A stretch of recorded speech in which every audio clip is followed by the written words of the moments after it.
Hallelujah. Purihin ang Panginoon. Magandang gabi po sa ating lahat. Hallelujah. Welcome po sa lahat at tayo po muna yung mananalangin. Father God, salamat Lord sa gabi nito Panginoon na kami Panginoon ay dinapon mo sa lugar na ito Ama at naligtas Panginoon ang bawat isa Ama. Salamat Panginoon sa pag-iingat mo sa bawat isang narito Panginoon. Pagpalain mo bawat isa Panginoon narito Lord na sana Panginoon kami pong lahat ay magkaroon Panginoon ng pagpapala sa gabi nito Panginoon.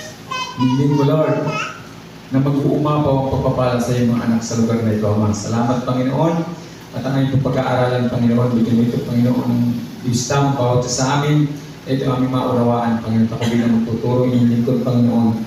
Bigyan mo ako ng katalinuhan na mana ito'y maibahagi ayon sa iyong kalooban Panginoon. Talahin ko rin Lord mga kapatiran na wala pa Panginoon na sila ay makarating Panginoon sa gabi ito Lord ng pananalangin. Salamat Panginoon po ang dalangin sa pangalan ng Panginoong Jesus. Amen. Hallelujah.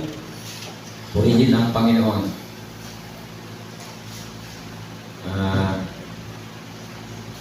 Ang ating pag-aaralan ngayon ay sa 1 Corinto chapter 3 verse 9 hanggang 16. Sabi po rito, babasahin ko lang. Subalit tulad ng nasusulat, hindi pa nakikita ng mata o naririnig ng tainga, hindi pa sumasabi sa isip ng tao ang mga inihanda ng Diyos para sa mga umiibig sa Kanya. Lalim at napakalaki po ng inihanda ng Panginoon sa buhay ng Kanyang mga lingkod. Ngunit ito inihahayag na ng Diyos sa atin sa pamamagitan ng Espiritu. Sinasaliksik ng Espiritu ang lahat ng bagay, maging ang mga pinakamalalim na bagay na may kinalaman sa Diyos. Wala nakakaalam sa iniisip ng isang tao maliban sa kanyang sariling Espiritu. Gayon din naman, walang nakakaalam sa mga iniisip ng Diyos maliban sa Espiritu ng Diyos. Ang tinanggap natin ay hindi ang Espiritu ng sanlibutan, kundi ang Espiritu na mula sa Diyos upang maunawaan natin ang mga kaloob niya sa atin. Kaya nga kami ay nangangaral hindi sa pamamagitan ng karunungan ng tao, kundi sa pamamagitan ng Espiritu. Ang ipinaliliwanag namin ay mga katotohanan espiritual,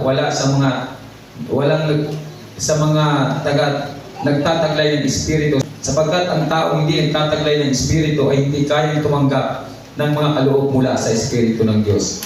Para sa kanila, kahangalan ang mga iyon at di nila naunawaan sapagkat ang mga bagay na espiritual ay naunawaan lamang sa paraang espiritual. Naunawaan ng taong nagtataglay ng Espiritu ang kahalagahan ng lahat ng bagay, ngunit hindi siya naunawaan ng taong hindi nagtataglay ng Espiritu. Sino ang nakakaalam ng pag-iisip ng Panginoon? Sino ang makakapagpayo sa Kanya? Ngunit sa atin, ang pag-iisip ni Kristo. Salamat sa Kanyang salita sa gabi nito.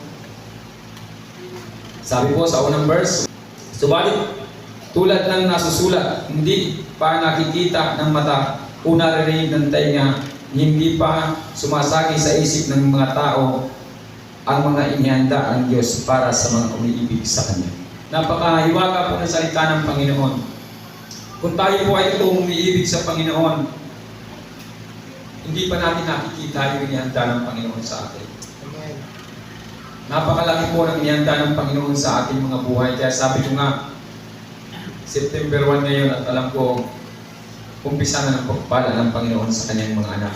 Sabi niya rito, subalit tulad ng nasusulat, hindi pa nakikita ng mata o narinig ng tainga, hindi pa sumasabi sa isip ng tao ang mga inihanda ng Diyos para sa mga umiibig sa Kanya.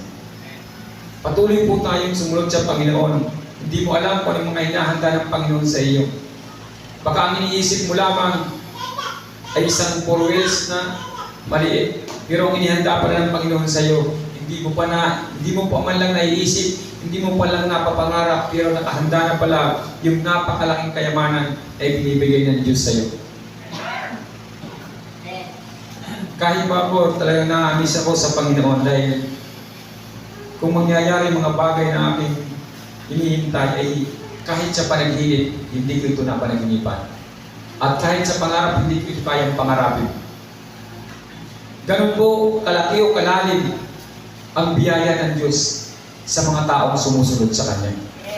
Hindi mo alam kung anong kakayanang ibibigay ng Diyos sa iyo. Yung kaya mong, kumbaga yung iniisip mong yun, baka iniisip mong malaking tahanan, makatapos sa mga anak mo, baka 10 doble doon yung iniisip ng Diyos na ibibigay sa iyo.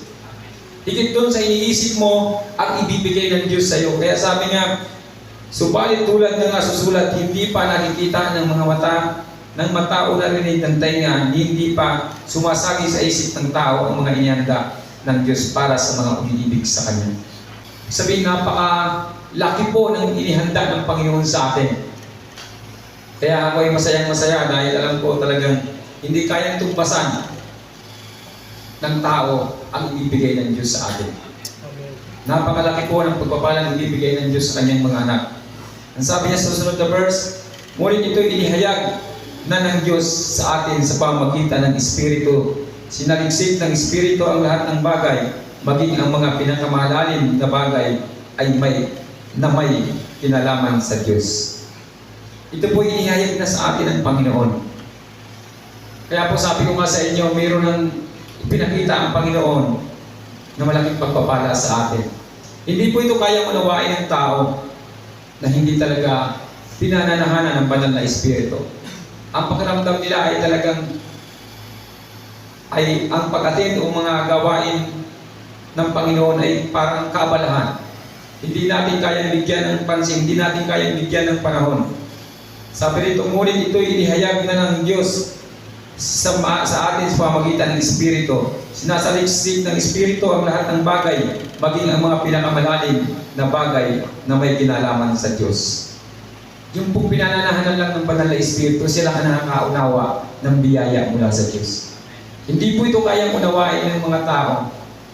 Hindi po ito, malalim po ito. Kaya kung minsan mayroon taong naglilingkod pero hindi nila kayang, kumbaga yung lalim ng kanilang paglilingkod ay hindi talaga malalim. Sabi sa susunod na verse, walang nakakaalam sa iniisip ng isang tao maliban sa kanyang sariling espiritu. Gayon din naman, walang nakakaalam sa mga iniisip ng Diyos maliban sa espiritu ng Diyos. Hindi mo alam ang iniisip ng tao maliban ng espiritu.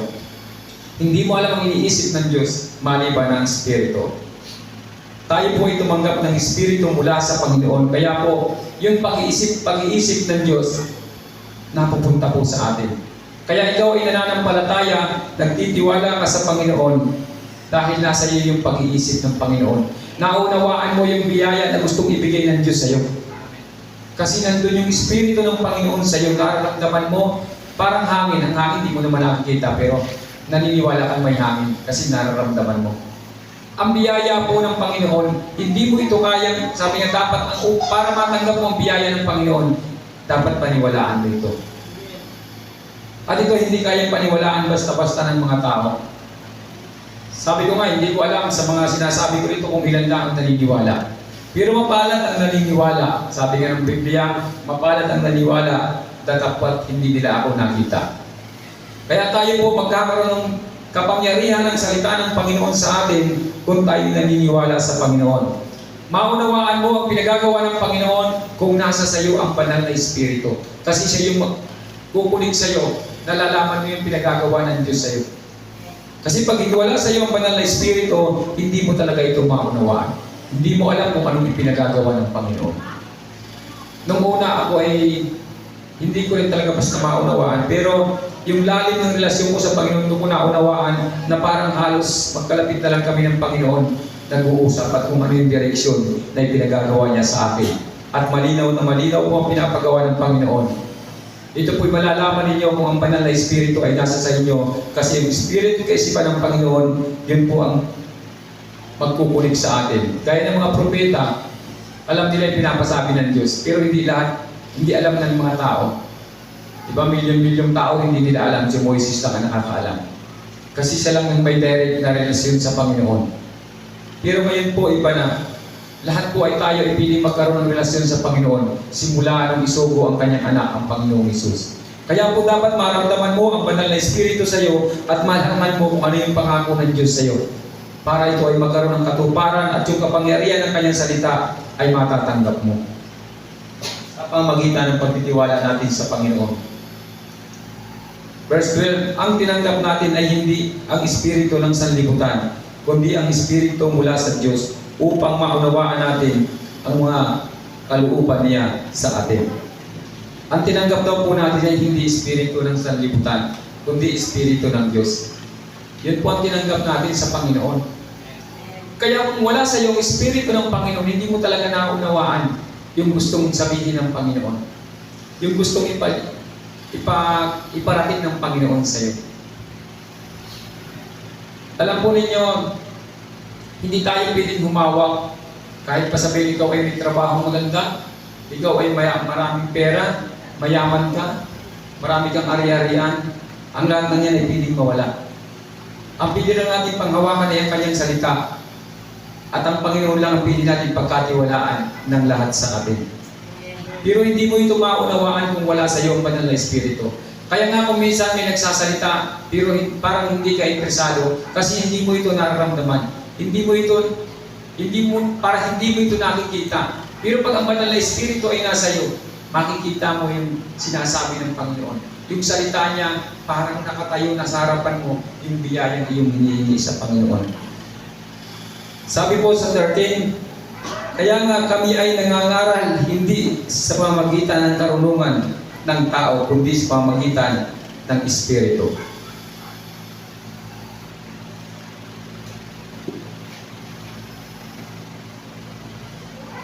Sabi niya rito, kaya nga kami ay nangangaral hindi sa pamamagitan ng karunungan ng tao, kundi sa pamamagitan ng Espiritu.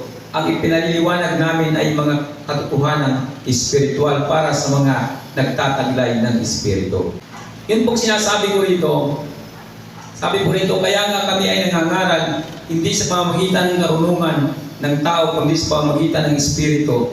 Ang ipinaliwanag namin ay mga katotohanan espiritual para sa mga nagtataglay ng Espiritu. Yung mga pinaliliwanag po na dito, ng inyong lingkod, ito po ay mula sa Espiritu at ang may mga Espiritu lang ng Panginoon ang siyang makakaunawa nito. Siya lang ang tatanggap nito. Siya lang ang makakakamit nito. Kaya siya rin lang yung magkakamit ng buhay na kasaganaan. Kasi sila lang yung nakakaunawa. Alam mo na pag sa Diyos ka umasa, pagpapalain ka. Pero maraming tao ang hindi naniniwala dito. Kaya nga, hindi mangyayari ang salita ng Panginoon hanggat hindi mo ito pinaniniwalaan. Pero ang sabi ng salita ng Panginoon, hanggat maniniwala ka, anak, kung anong pinaniniwalaan mo, yun ang gagawin ko sa iyo. Pero hanggat hindi ka naniniwala, sabi ko nga, pag hindi tayo na-transform, hindi na bago ang iyong kaisipan, ang iyong puso, mananatili kang alipin ng kahirapan. Hindi ka makakaawit sa kahirapan dahil ang iyong puso at ang isip mo, lagi mong sinasabi, kailangan ko ito, kailangan magtrabaho ako ng ganito, kailangan magsikap ako ng ganito, at sinasabi mo, pagka ang iyong pananaw, parang sinasabi mo na hindi mo tinatanggap ang kapangyarihan ng Panginoon sa iyong buhay. Kaya po, hindi po ito mangyayari sa atin. Kaya sabi ko nga, ngayon September, malapit na po ang biyaya ng Panginoon. Pero hindi po lahat ay nakakaunawa ng spiritual na aming pinala. Kaya nga dito ang lagi kong sinasabi, manampalataya kayo, panampalatayahan niyo yung mga bagay na hindi niyo pa nakikita. Dahil sabi dito, may pananampalataya kang sinlaki ng butil ng mustasa, yung bundok ay kaya mong papuntahin sa dagat at tumalon. Kaya sabi ko, utusan mo yung bigas, utusan mo yung pera para lumapit sa iyo. Pero baka sa 100 tao, mga 3 o 5 lang ang naniniwala. Hindi po lahat. Kasi ang sabi niya rito, kaya nga kami nangangaral, hindi sa pamamagitan ng karunungan ng tao, kundi sa pamamagitan ng Espiritu. Ang pinaliliwanag namin ay mga katotohanan espiritual para sa mga nagtataglay ng Espiritu. Yung may tinataglay na Espiritu, sila lang po yung nakakaunawa ng pananampalataya na pwedeng mangyari. Na pwedeng maganap sa inyo yung kalooban ng Panginoon. Sa pamamagitan ng pananampalataya niyo sa Diyos, makakamit niyo yung biyaya mula sa Panginoon. Hindi po lahat. Kasi hindi lahat ay naniniwala. Ang naniniwala lang, siya lang ang magkakamit. Diba? Naniniwala ka ba? Nakikita ka ng 100,000 aman? Amen. Kung naniniwala ka, mangyayari sa iyo. Pero kung hindi ka naniniwala, Kasi hindi mo pinaniniwalaan yung himala na gustong iparating ng Panginoon sa iyo. Sabi sa verse 14, sapagkat ang taong hindi nagtataglay ng Espiritu ay hindi kayang tumanggap ng mga kaloob mula sa Espiritu ng Diyos. Ang mga taong hindi nagtataglay ng Espiritu ng Panginoon, hindi po niya kayang tumanggap ng kaloob mula sa Diyos. Talagang magre-resist ang kanyang katawan. Hindi niya ito matatanggap. Kaya yung blessing ng Panginoon ay hindi ito dadaloy sa kanya. Sabi po niya, para sa kanila kahangalan ang mga iyon. At di nila naunawaan sapagkat ang mga bagay na espiritual ay maunawaan lamang sa paraang espiritual. Kaya nga may mga tao magsasabi, kahit lumuhod ka dyan araw-araw, kahit lumuhod ka dyan gabi-gabi, kung hindi ka magtatrabaho, hindi ka kakain. Kasi hindi nila naunawaan. Hindi po talaga nila maunawaan yun. Dahil hindi, ang sabi niya rito, sapagkat ang tao hindi nagtataglay ng Espiritu, ay hindi kayang tumanggap ng mga kaloob mula sa Espiritu ng Diyos. Hindi po nila kayang tanggapin yun. Kaya talagang hindi nila paniniwalaan yun. Para sa kanila, kahangalan ang mga iyon. Diba? Pag may mga nagsabi sa iyo, nagsabi ka, ako'y nananampalataya, yayaman na ako. Yung mga taong walang banal na espiritu, hindi ka paniniwalaan. Hangal ka. Kaya sabi ng Panginoon, kahangalan sa kanila yung pagtitiwala at pananampalataya sa Diyos. Kaya paano mangyayari sa kanila? Hindi yun mangyayari sa kanila. Tandaan ninyo, hindi mangyayari ang bagay na yun sa isang taong hindi nagtitiwala sa Diyos. Dahil ang paningin nila doon ay kahangalan. Paano ka mabubuhay kung hindi ka magtatrabaho? Laging yun ang kanilang pananaw. Hindi ko sinabing hindi kayo magtrabaho, pero ang lagi kong iginigit dito, magtrabaho kayo na hindi kayo hawak ng ibang tao. Magtrabaho kayo para sa sarili nyo, para makagalaw ang kapangyarihan ng Panginoon sa inyo. Kung paano kayo pagpapalain ng Diyos. Kasi kung pagpapalain naman ng Diyos yung pinagtatrabahuhan mo sila, pagpapalain, hindi ikaw. Nandun ka, pinagpapala sila, pero hindi ikaw ang nakakaramdam ng kasaganaan, kundi yung tao pinagtatrabahuhan mo, pinagpapala sila dahil sa iyo.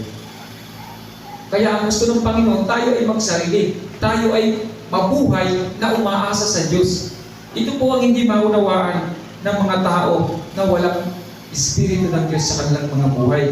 Kaya sabi niya rito, para sa kanila, kahangalan ang mga iyon. At di nila maunawaan sapagkat ang mga bagay na espiritual ay maunawaan lamang sa paraang espiritual.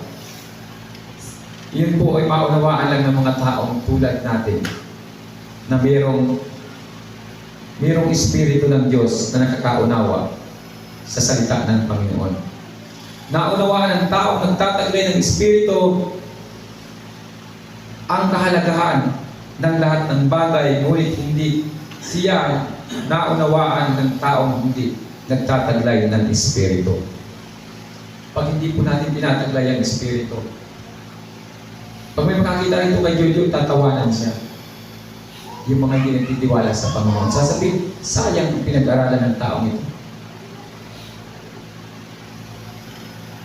Hindi niya ginamit yung kanyang pinag-aralan, bakit hindi siya nagtrabaho? Pag hindi mo naunawaan ang lalim ng salita ng Panginoon,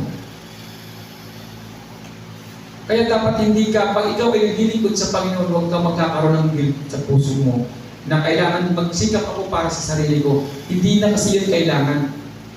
Pag naglilingkod ka sa Diyos, no need na para magsikap ka para sa sarili mo. Kasi ang Diyos na ang magsisikap o magbibigay para sa iyo.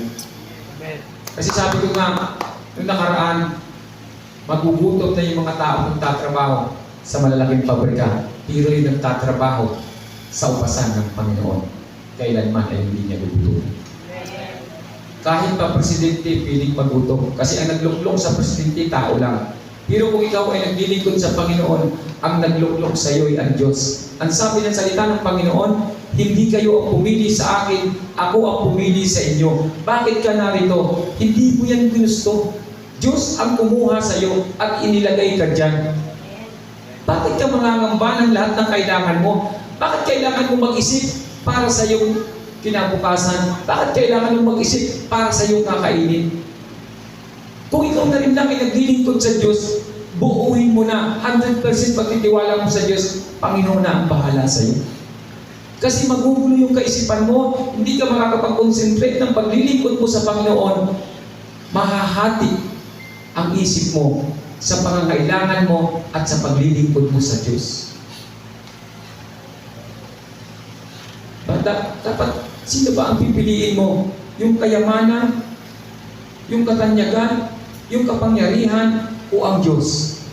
Yung kayamanan nawawala, yung katanyagan nawawala, yung mga bagay na meron ka piling mawala, pero ang Diyos kailanman ay hindi po mawawala at hindi ka iiwan ng Panginoon. Meron bang piling itumbas na halaga sa paglilingkod natin sa Diyos?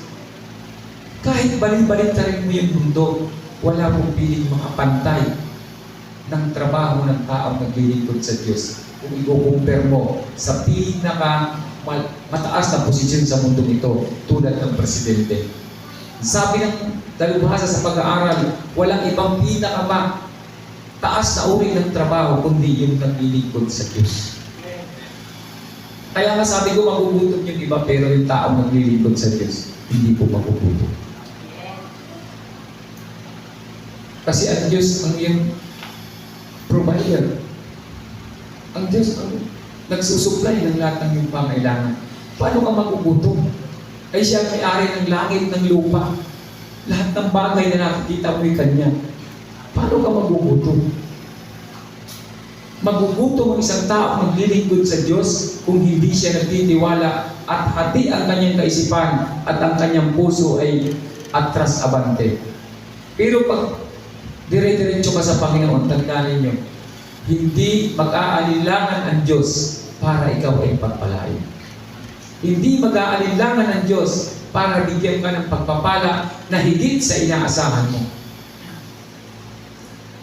Ang sabi niya dito sa last verse, sino ang nakakaalam ng pag-iisip ng Panginoon?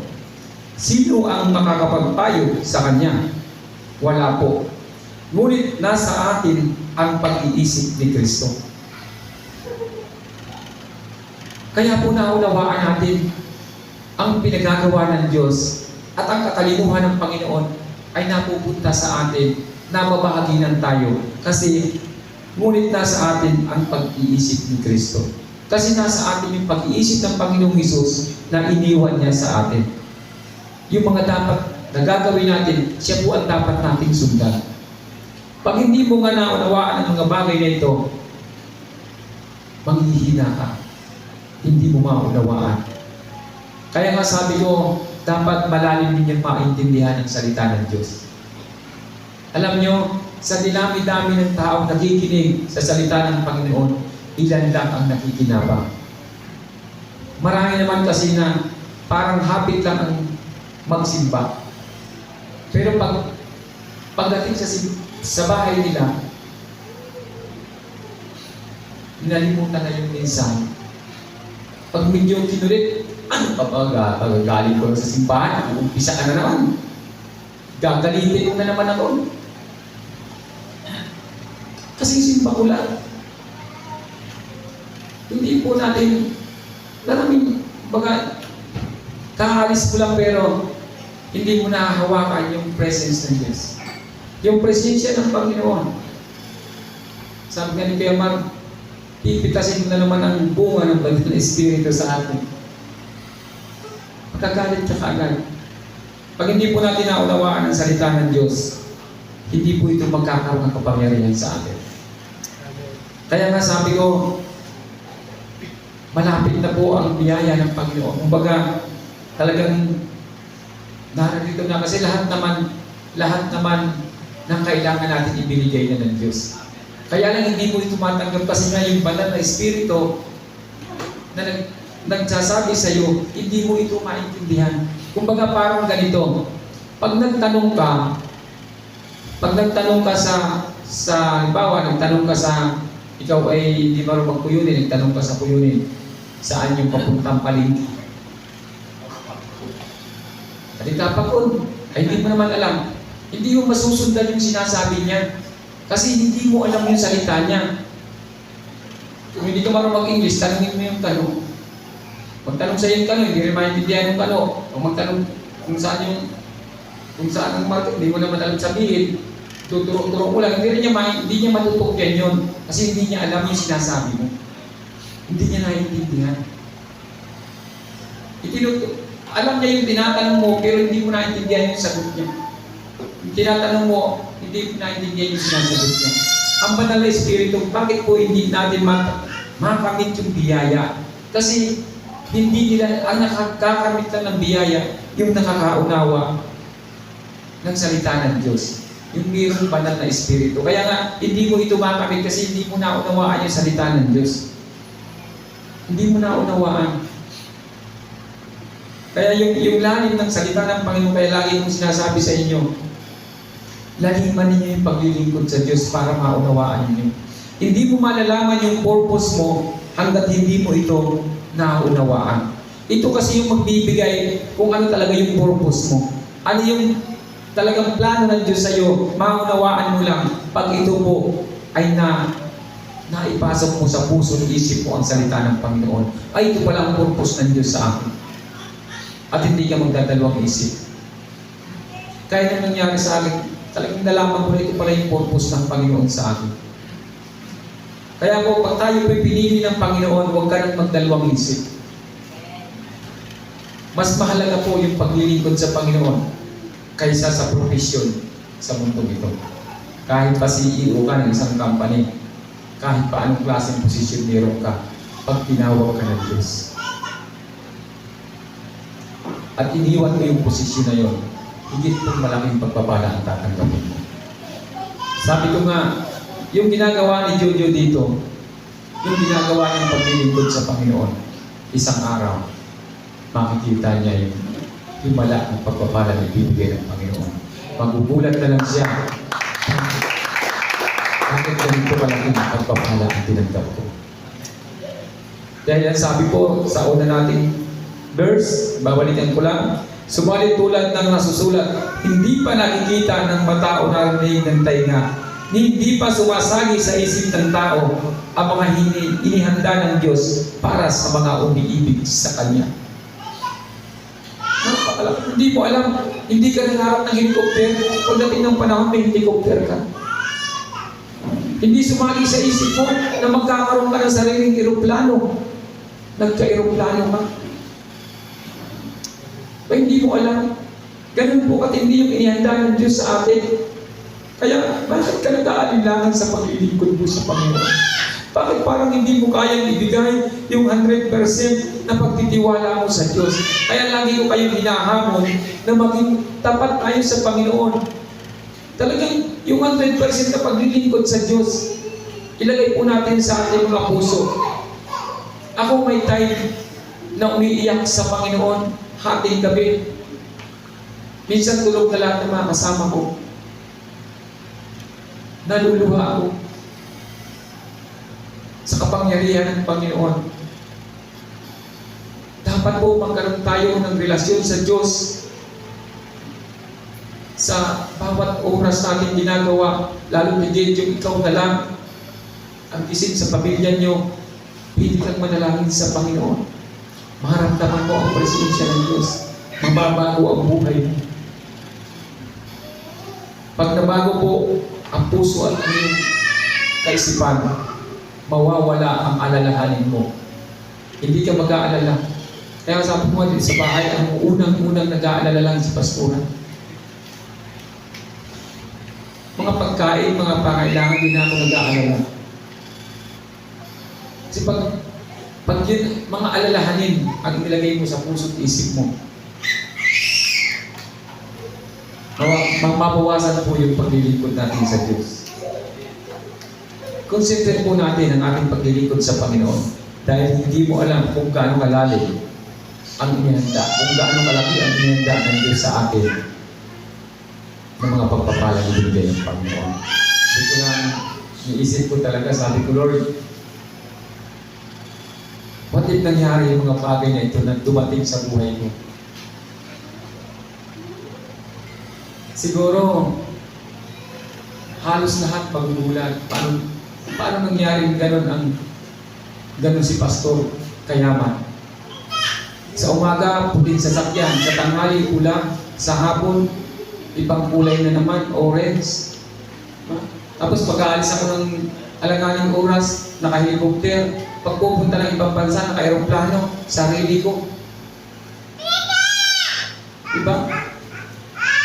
Ganun po yung kapangyarihan ng Panginoon. Yung hindi mo pa naiisip, naisip na ng Diyos. Pero bakit kailangan mo natin mag-alinlangan? Kailangan natin magdalawang isip sa paglilingkod sa Diyos. Huwag po tayo magdalawang isip sa paglilingkod natin sa Panginoon para magkaroon ng sampol ang Panginoon na piniginawa ng bilyonaryo sa lugar na ito sa pamamagitan ng paglilingkod niya sa Diyos.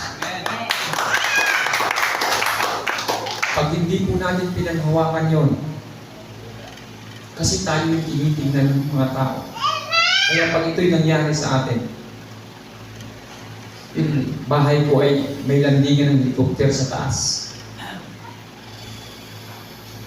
Imposible sa tao yun. Pero sa Diyos po, hindi yun imposible.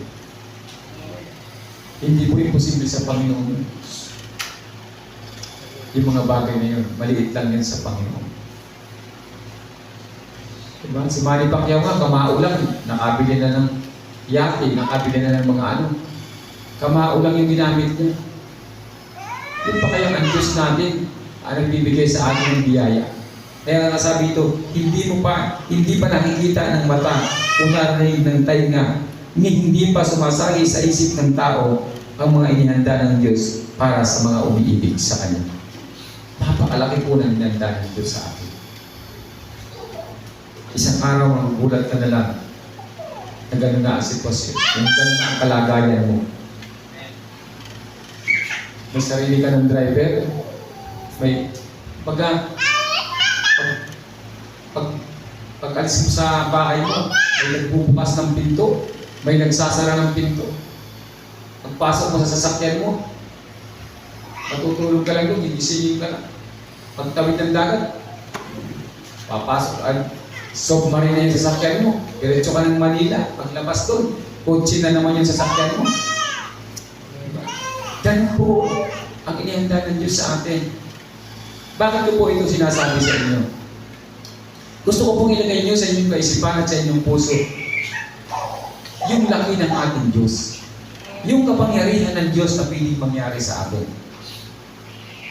Kasi po, pag ang ating pananampalataya lang sa Panginoon ay yung mga bagay na kaya mo lang makita, napakababaw po niyan. Napakaliit po ng pagtitiwala natin sa Diyos. Kaya nga po, dapat po tayo magkaroon ng malaking pagtitiwala sa Panginoon. Dahil yun po ang gusto ng Panginoon. Pag lumaki yung pagtitiwala natin sa Kanya, malaki po ang pagpapalang ibibigay ng Diyos sa atin. Kaya sabi ko, pag-prepare kayo talagang mayroong malaking pagpapalang ibibigay ang Panginoon.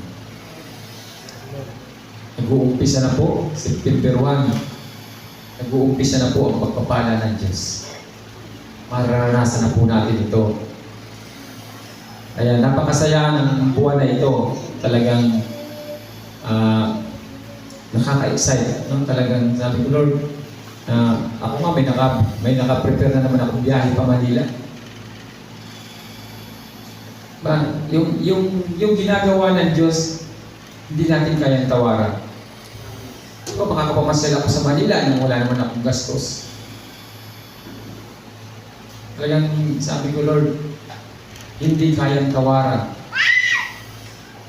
At hindi mo kayang, kumbaga, yung kapangyarihan ng Panginoon, mararanasan mo pag ikaw ay nagtitiwala sa Diyos. Pag ang banal na Espiritu ay nasa iyo, alam mo kung ano yung plano ng Diyos sa buhay mo. Ngayon, si Ian, nagdi-deliver lang yan. Isang araw, may taga-deliver na siya. Mag-uutos na lang siya. Ito ang may deliver to, may deliver to. Hindi na siya umaalis na sa kanyang mansyon. Puro ay manong bilahin. Yun po, isang malaking, yun tinitignan ko kung paano mag-uumpisa siya. At pag nangyari yun, mag-uumpisa na rin po ako. Kasi isang malaking blessing na natutulog ka sa tahanan mo pero diretso yung kita mo. Magugulat ka na lang. Tahimik ka lang. Kumbaga, tahimik lang. Kahit parang manibig, Mark Villar. Tahimik lang. Kaya, so salamat po sa kanyang salita sa gabi ito. Sana po ito po ay pumasok sa ating mga puso. Maunawaan natin ang kapangyarihan ng Diyos. Excited na ako sa linggo, hindi ko alam kung anong gustong gawin ng Panginoon sa Sunday Pass. At excited ako ngayon pa lang, nararamdaman ko na ang blessing mula sa Panginoon. Kaya yung darating na linggo, bukas, Sabado pa pala bukas, may isang araw pa bago linggo pa. Sabi ko, Lord, grabe, talagang biro kang gagawin sa linggo na malaking biyaya na ipagkakalob sa iyong mga anak. Kaya kung yung mga kaibigan nyo o yung mga kasamahan nyo sa linggo, huwag kayong mag-absent sa linggo. Kasi baka ibinuhos na yung pagpapala, wala kayo. Sayang naman. Buti nakalabas na si Daniel, dito na si Sir sa linggo. Salamat sa Panginoon. Tayo po'y manalangin. Father God, salamat Lord sa inyong mga salita sa gabi ito. Nawa ito Panginoon ay magkaroon Panginoon ng kapangyarihan sa aming mga buhay at mangyayari ang mga bagay na ito Panginoon sa lahat ng iyong mga anak na nagtitiwala at nananampalataya sa inyong Ama ng 100%. Salamat po Panginoon. Lahat ng ito Panginoon ay pinasasalamatan sa pangalan ng Panginoong Jesus. Amen.